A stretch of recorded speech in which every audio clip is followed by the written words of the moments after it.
So as we all know, studying abroad is pretty expensive. Yeah. Can I work while I'm abroad to earn money? I'm betting no, only because one, we're not going to give you work study while you're studying abroad. That's federal work study program, and that's just not an option because the payment is here. We have to monitor it through here.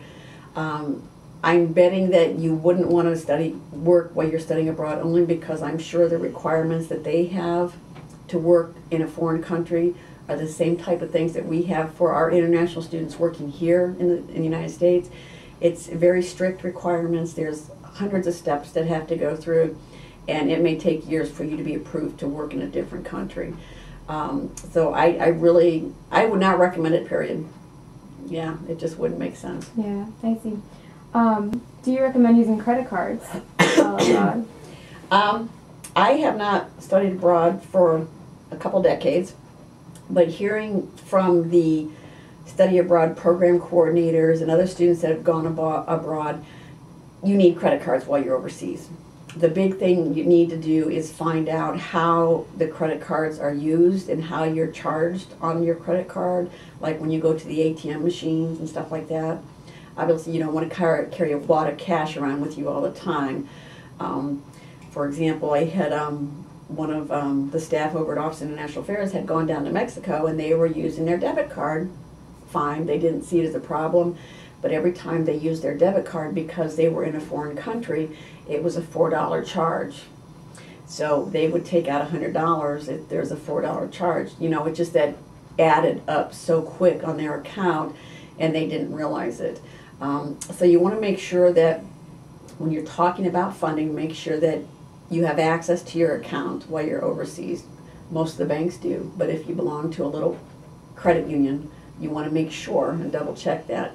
You want to know how it's going to work. When you go into an ATM, are they going to translate what the current rate is and apply that to your credit card or your credit card statement?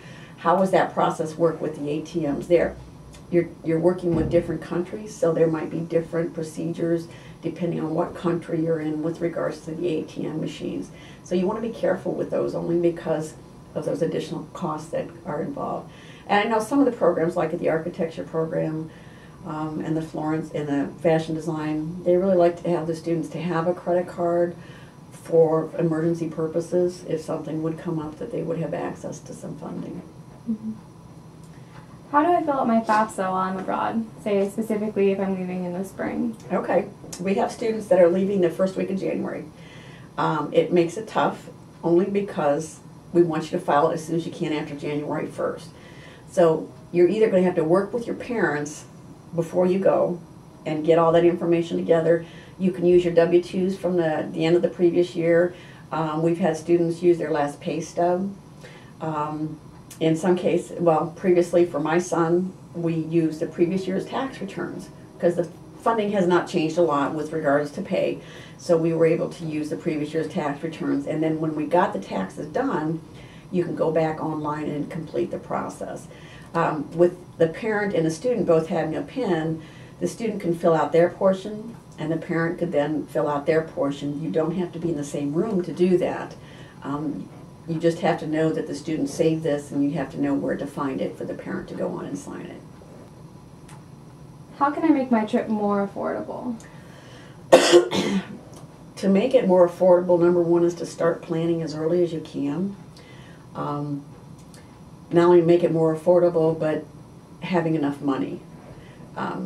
We're talking to our freshman students now, encourage them to think about studying abroad, start putting some money aside for studying abroad, look into scholarships. I always tell the students, let everybody in your family know. My son went to Egypt and got $500 from my brother. It's like, whoa, that was pretty cool. Mm-hmm. But he wouldn't have got it if he hadn't told other people in the family that he was going. There may be, you might have a great aunt that belongs to a women's club that has scholarship funding. So the more word you put out about what you're doing, the better opportunities you have to get some funding. Making it more affordable, shop around. Do some shopping around. There are different study abroad programs, different opportunities for you to take. Find out what you want to do when you're studying abroad. Do you want to go into an immersion program where that's all you're going to do is speak, for example, Italian? Do you want to go to an English-speaking university where you're just speaking English? So take a look and see what you want to do to make it more affordable. Obviously, you're studying abroad. The currency rates fluctuate, transportation fluctuates, food cost fluctuates. So you know that if you start planning as a freshman, it's going to be probably more expensive by the time you hit junior year. But if you have the opportunity to start planning and knowing what you want to do beforehand, you're getting your best deal by being able to plan ahead. Okay. Thank you very much, and we'll recommend all of the bloggers out there to come to see Tara or contact Tara whenever they are considering studying abroad. Right. That sounds great, and that way you get the most accurate information. Don't make a deposit on a program until you talk to me if you're planning on using financial aid to help fund your program. All right. Okay? Thank you very much, and thanks Sure. for your help. All right. I'll wait to hear from you when you hit Germany. Yeah.